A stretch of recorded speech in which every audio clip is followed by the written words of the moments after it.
السلام عليكم ورحمة الله وبركاته، ومرحبا بكم في هذا الفيديو الجديد المخصص لتلاميذ الجذع المشترك علمي وتلاميذ الجذع المشترك تقني.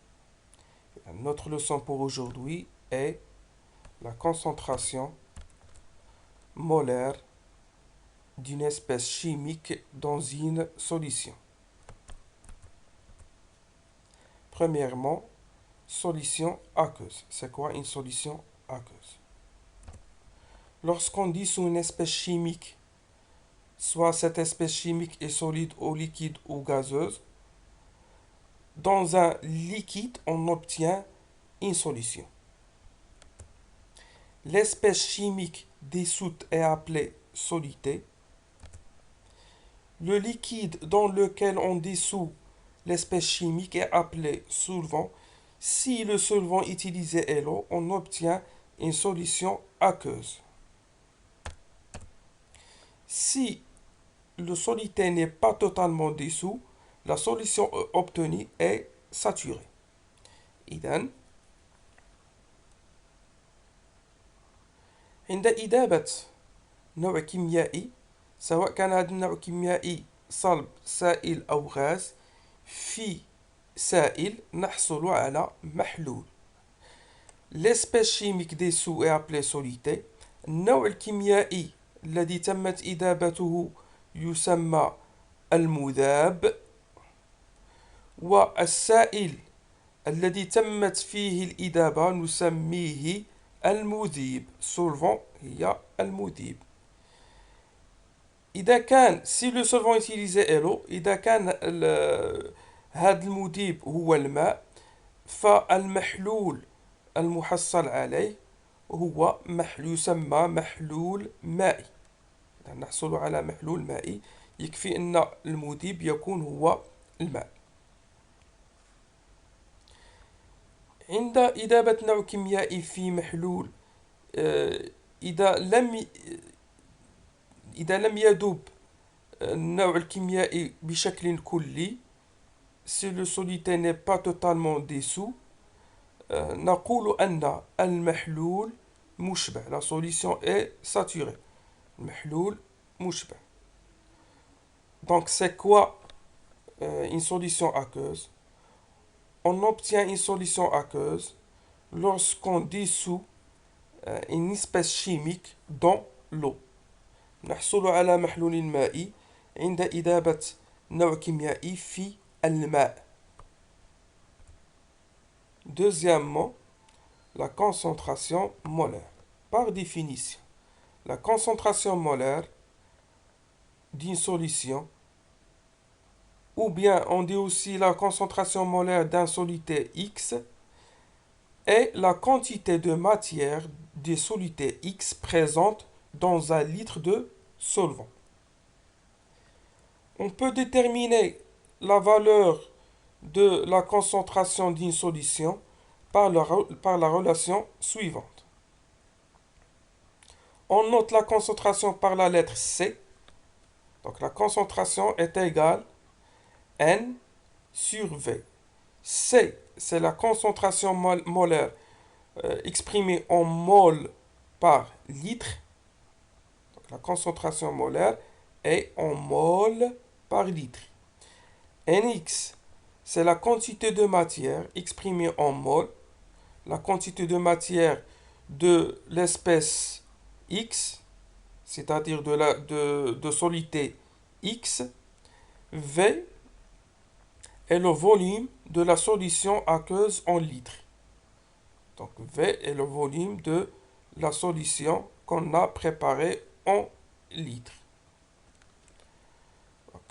التركيز المولي. تعريف التركيز المولي. La concentration molaire بالعربية هو التركيز المولي.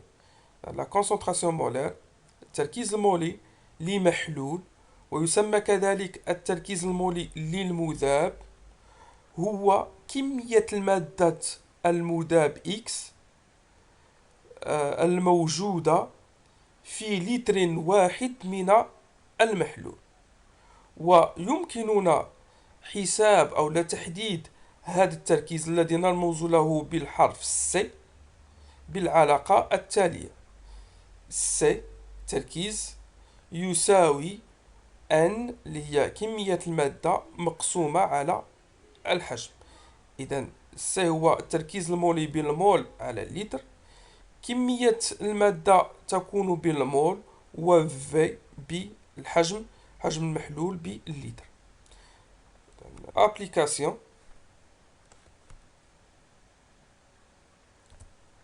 On pèse 25 grammes de glucose dont sa formule brute est C12H22O11 dans le but de préparer 100 ml d'une solution aqueuse S de glucose.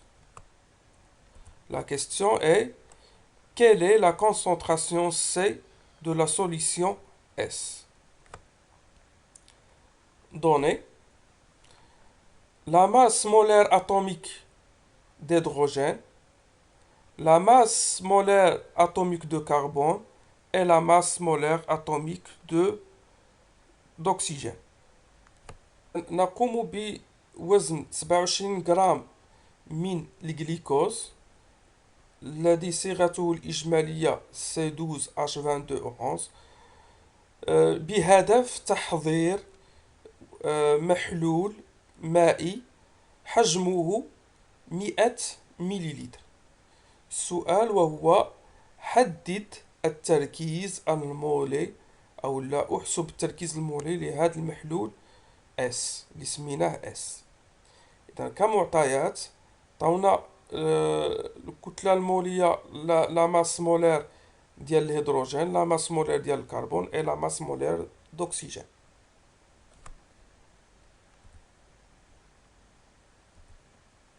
On a, d'après la relation précédente, la concentration de la solution S est la quantité de matière de glucose divisée par le volume de la solution.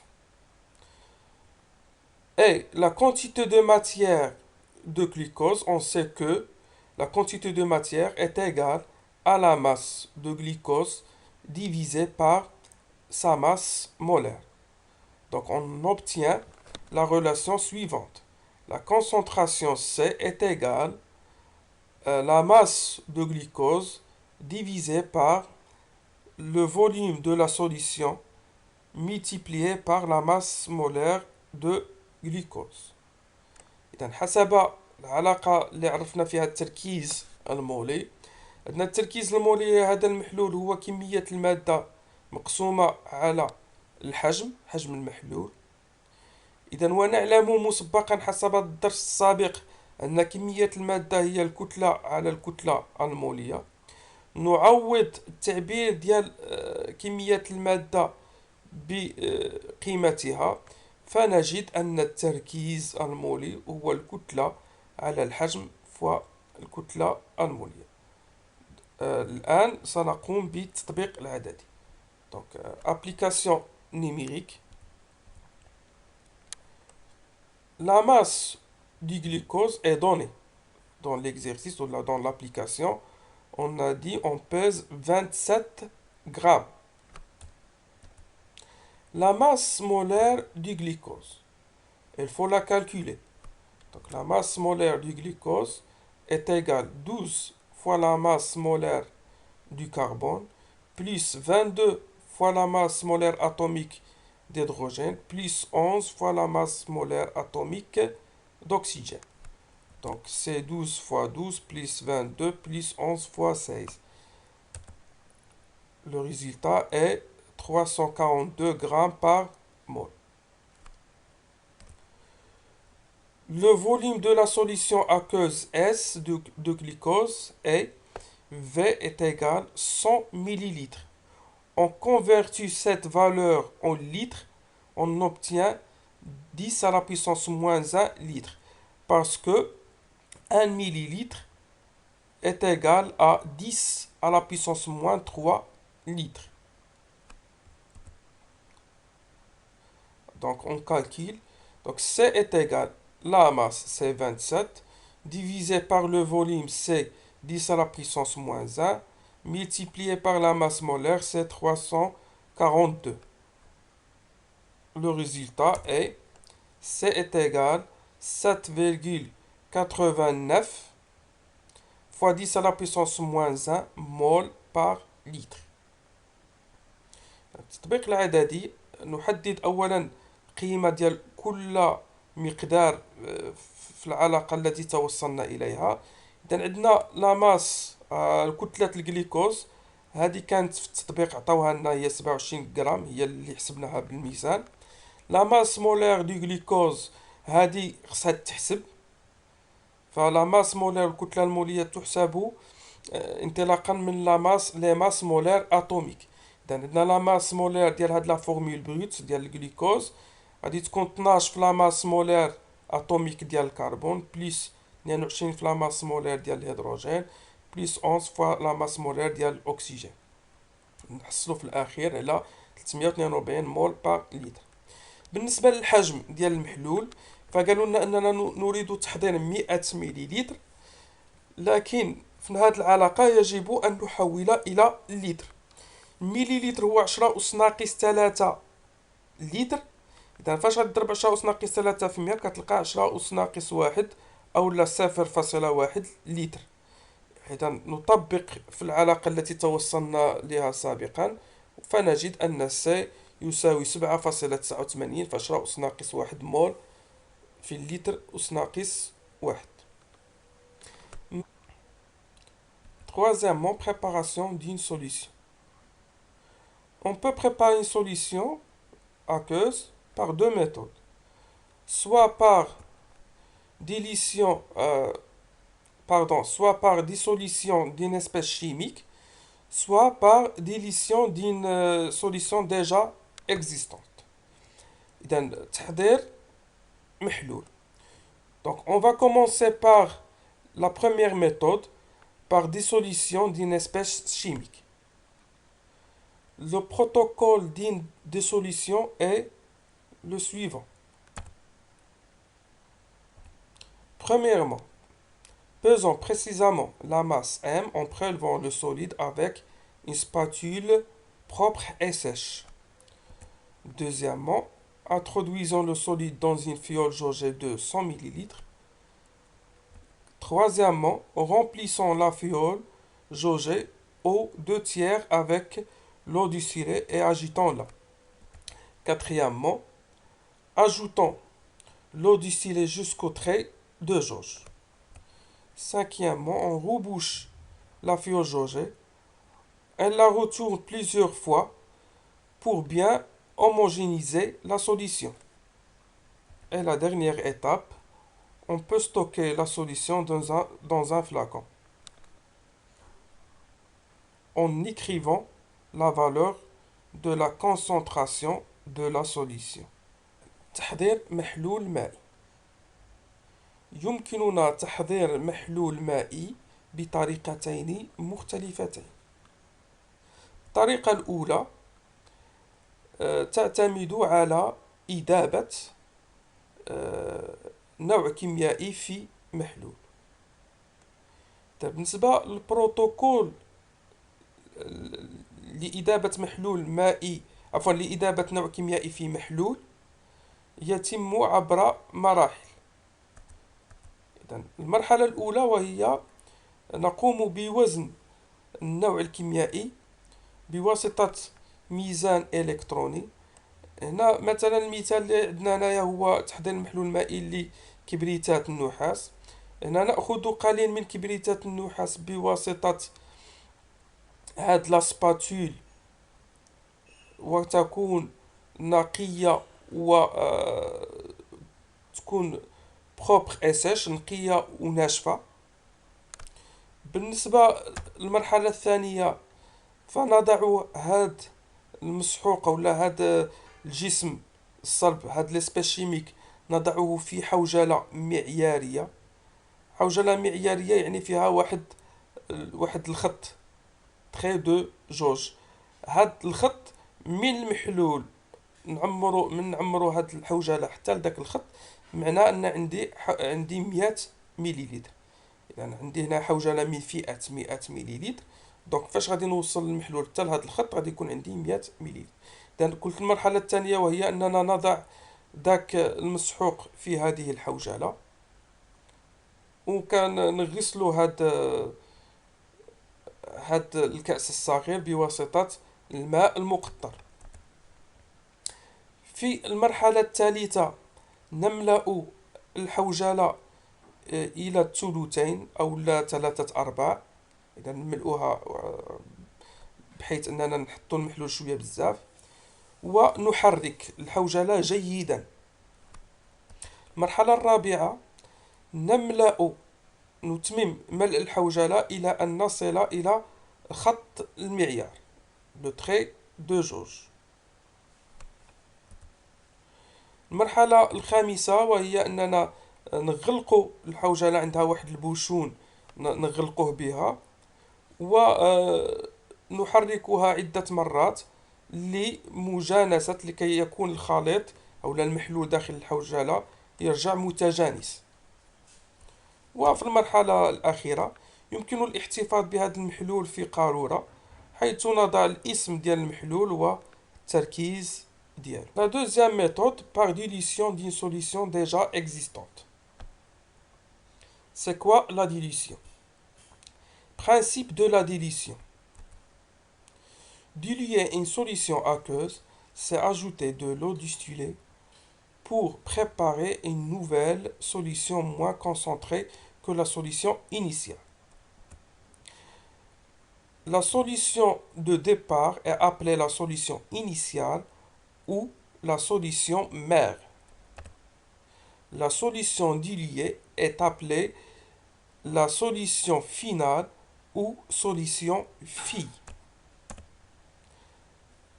La concentration molaire qu'on note CF de la solution finale est toujours inférieure à la concentration molaire de la solution initiale qu'on note CI. Donc CF, c'est la concentration molaire de la solution finale. CI, la concentration molaire de la solution initiale. CF est toujours inférieur à CI. إذن الطريقة الثانية لتحضير محلول هي طريقة التخفيف. إذن تخفيف محلول موجود عندنا من قبل.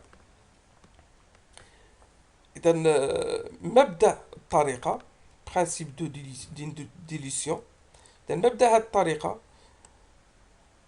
تخفيف محلول مائي هو إضافة الماء المقطر للحصول على محلول تركيزه النهائي أقل من تركيز المحلول البدئي. المحلول الذي انطلقنا منه يسمى المحلول البدئي أو المحلول الأم. المحلول الأم هو ذاك المحلول اللي غادي ناخدو منه واحد العينة باش نديرو لها التخفيف. لا سوليسيون دوليي، إذا المحلول المخفف اللي حصلنا عليه في الأخير يسمى لا سوليسيون فينال، المحلول النهائي، أو المحلول الابن. دوك هنايا بالنسبة للعربية عندنا المحلول المذكر كنسميوه المحلول الابن، بالنسبة للفرنسية سوليسيون راها فيمينا، لا سوليسيون في. إذا المحلول الابن أو لا سوليسيون في هو المحلول المحصل عليه بعد عملية التخفيف. تركيز المولي النهائي سنسميه أو نرمز له بالسي اف. تركيز المولي البدئي للمحلول في الحالة البدئية غنسميوه سي اي. دائما يكون التركيز النهائي أصغر من التركيز البدئي.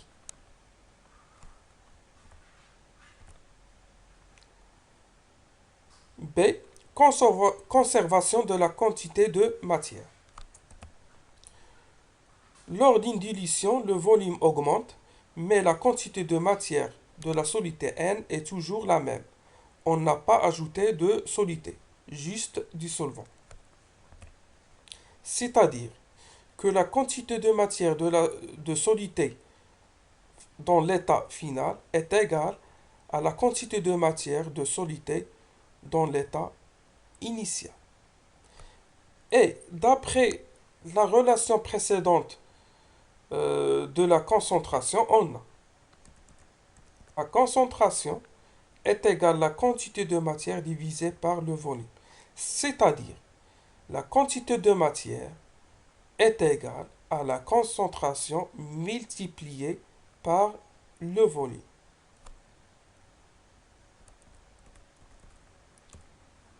Ce qui donne la quantité de matière dans l'état final est égale à la concentration de la solution dans l'état final multiplié par le volume de la solution dans l'état final est égal. N initial est la concentration de la solution dans l'état initial multiplié par le volume de la solution dans l'état initial. Donc, si I est la concentration molaire de la solution mère, VI le volume de la solution mère, CF concentration molaire de la solution phi et VF le volume de la solution phi. إذا الطريقة الثانية لتحضير محلول تسمى طريقة التخفيف لا ديليسيون.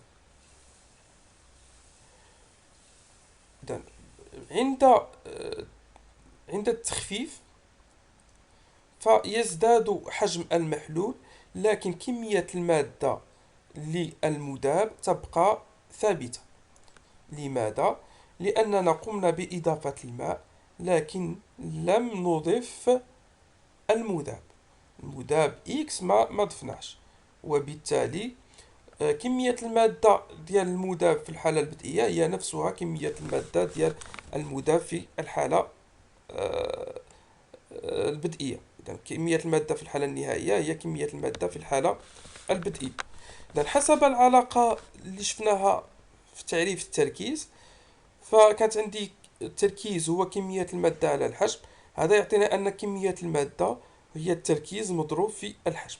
إذن كمية المادة في الحالة النهائية هو التركيز في الحالة النهائية مضروب في الحجم النهائي، وكمية المادة في الحالة البدئية هو التركيز البدئي مضروب في الحجم البدئي.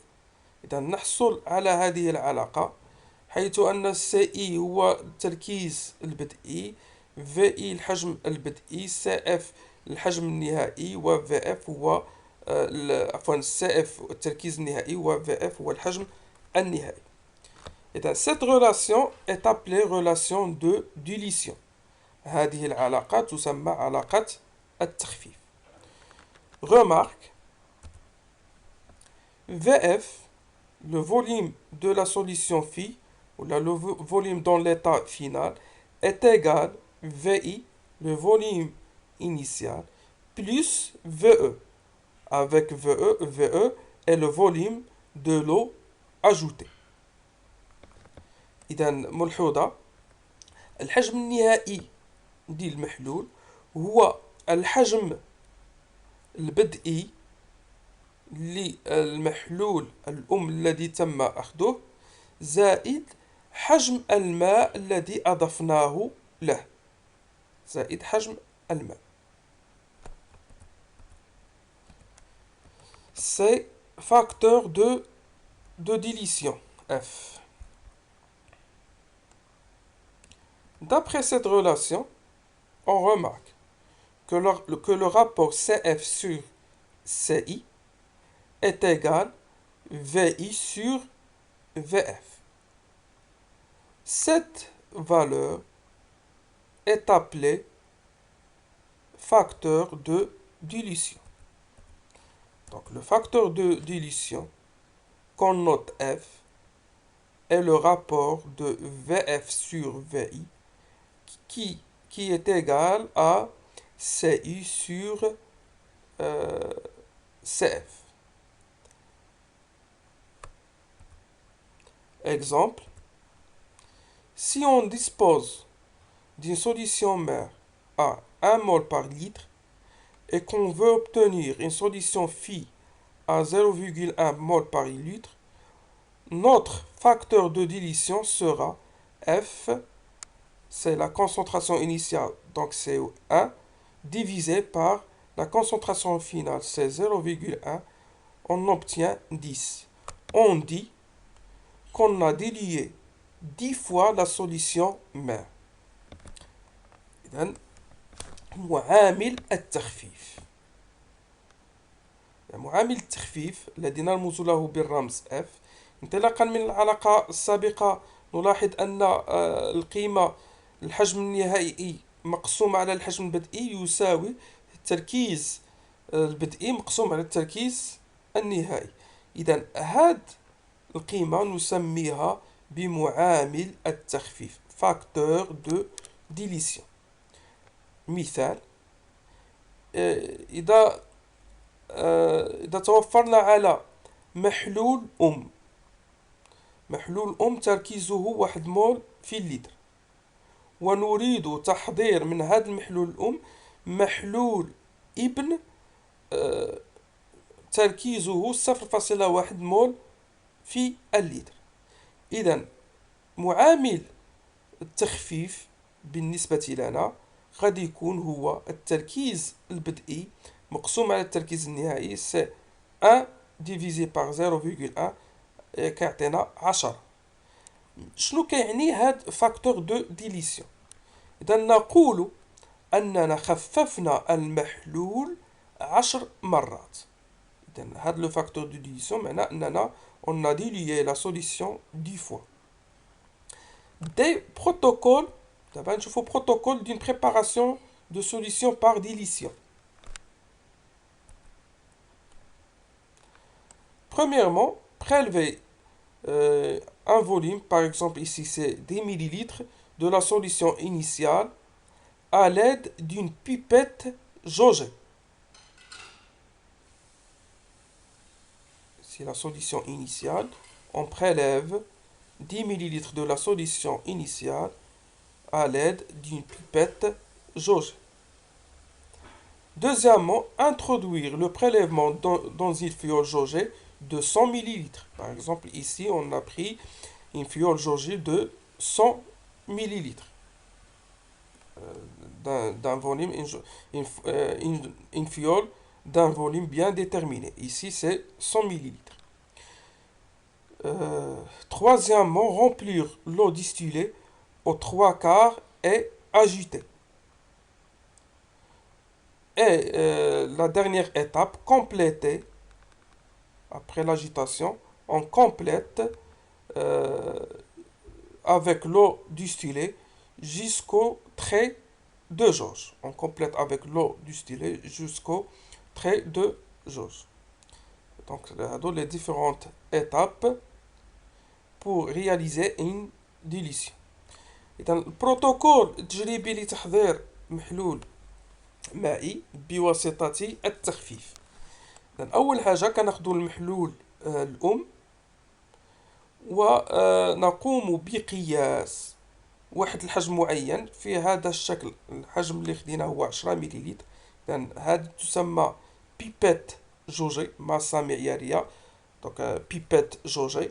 عندنا هنا بيبيت جوجي من فئة 10 مليلتر. ممكن تكون عندنا بيبيت جوجي من فئة 5 مليلتر، ممكن من 20 مليلتر. إذا هنا نقوم بالنسبة لهاد لا بيبيت جوجي فتستعمل لقياس الحجم. بعد أخذ عينة هذا الحجم المعين نقوم بسكبه في حوجلة معيارية dans une fiole جوج.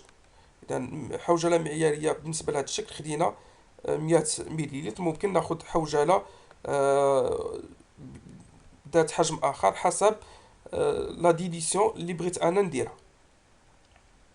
Troisièmement, remplir avec l'eau distillée. إذا نملأ بعد إضافة هذا المحلول نملأ بواسطة الماء المقطر حتى 3/4 تقريبا، أو لا يعني ما بين ثلثين حتى 3/4. ثم نغلق الحوجلة، عندها واحد المغطاة خاص بها كنغلقوا الحوجلة، ونحرك جيدا. نحرك جيدا. بعد التحريك نقوم بإضافة الماء المقطر، لو ديستيلي هو الماء المقطر، حتى نصل إلى الخط العيار. إذا هذه العملية ولا هذا البروتوكول هما المراحل التي يجب اتباعها عند إنجاز تخفيف محلول. Application, تطبيق. On souhaite préparer une solution S2 d'acide chlorhydrique de concentration C2 est égale 5 fois 10 à la puissance moins 2 mol par litre. Et de volume V2 est égal 200 millilitres. À partir d'une solution S1 d'acide chlorhydrique de concentration C1 est égal 1 mol par litre. La première question, quel volume V1 de solution S1 doit-on prélever?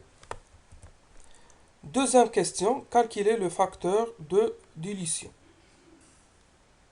Donc, on veut préparer une solution par dilution. La question demandée, c'est calculer le volume de la solution mère. Donc, pour la première question, d'après la relation de dilution, on écrit que C1 fois V1 est égal à C2 fois V2. C'est-à-dire que V1, on veut calculer V1, c'est-à-dire que V1 est égal à C2 fois V2 divisé par C1. Application numérique. Donc, on a C2 est égal à 5 fois 10 à la puissance moins 2 et C1 est égal à 1. Ici, je n'ai pas converti en litres. C'est pas la peine de convertir en litres si on veut obtenir le résultat en millilitres. Donc, 5 fois 10 à la puissance moins 2, c'est en mol par litre. 1, c'est en mol par litre. On réduit mol par litre, mol par litre. On laisse V2 en millilitres. Le résultat est 10 millilitres. Deuxièmement, facteur de dilution. Donc, d'après la définition du facteur de dilution, F est égal le volume V2, le volume final, divisé par le volume initial, ou la concentration initiale divisé par la concentration finale. Donc le volume initial, le volume final c'était 200 millilitres. Le volume initial, d'après la première question, c'est 10. Donc 200 divisé par 10, c'est 20. Ou bien, la concentration initiale, c'est 1. Divisé par la concentration finale, c'est 5 fois 10 à la puissance moins 2. On obtient le même résultat qui est 20. Le facteur de division est 100 unités. On dit qu'on a dilué 20 fois la solution S1. إذن نريد تحضير محلول S2 لحمض الكلوريدريك. تركيزه المحلول الذي نريد تحضيره تركيزه غادي يكون 5 فوا 10 أس ناقص 2 مول باغ لتر، وحجمه 200 مليلتر. انطلاقا نريد تحضير هذا المحلول انطلاقا من واحد المحلول S1 من حمض الكلوريدريك دو كونسنتراسيون تركيزه C1 و1 مول باغ لتر. السؤال وهو ما هو الحجم الذي يجب أخذه من المحلول S1 عند هذا التحضير. والسؤال الثاني وهو حساب معامل التخفيف facteur de dilution. بالنسبة للسؤال الأول، حسب علاقة التخفيف la relation de dilution، فتقول أن التركيز البدئي في الحجم البدئي، التركيز البدئي هو C1، الحجم البدئي هو اللي مطلوب مني نحسبه، هو الحجم الذي يجب أخذه من لا سوليسيون مير، يساوي التركيز النهائي في الحجم النهائي. إذا من هذه العلاقة غادي يكون عندي الحجم البدئي هو التركيز النهائي في الحجم النهائي مقسوم على التركيز البدئي. تطبيق عددي نجد أن هنايا بالنسبة للحجم V2 ما حولتش إلى اللتر، إذا ما حولتش اللتر باش النتيجة اللي نحصل عليها تكون حتى هي بالمليلتر. فأنا عندي 5 فوا 10 لا بيسونس موان 2 هادي راه بالمول باغ لتر، هنا واحد راه بالمول باغ لتر، غادي تختزل تبقى النتيجة بالمليلتر. كون حولت لللتر غادي تلقى النتيجة باللتر. إذا هنا ما يحتاجش أنني ندير عملية التحويل. غادي نلقى في واحد هو 10 مليلتر. السؤال الثاني، معامل التخفيف. نحصل على معامل التخفيف بقسمة الحجم النهائي على الحجم البدئي أو التركيز البدئي على التركيز النهائي. إذا بالنسبة للتركيز، بالنسبة للحجم النهائي كان عندنا 200، الحجم البدئي 10. لهنا اللي مهم أنني ناخذهم بنفس الوحدة، كنلقى النتيجة هي 20. نفس الشيء إلا درت التركيز البدئي على التركيز النهائي غادي نلقى 1 على 5 في 10 أس ناقص 2 حتى هي غادي تعطيني نفس النتيجة 20. نقول بأننا خففنا هذا المحلول، يعني المحلول S1، 20 مرة. يعني في الختام أذكركم أن رابط تحميل هذا الدرس ستجدونه تحت الفيديو. نشكركم على حسن الإصغاء والمتابعة، وإلى اللقاء في فيديو مقبل إن شاء الله.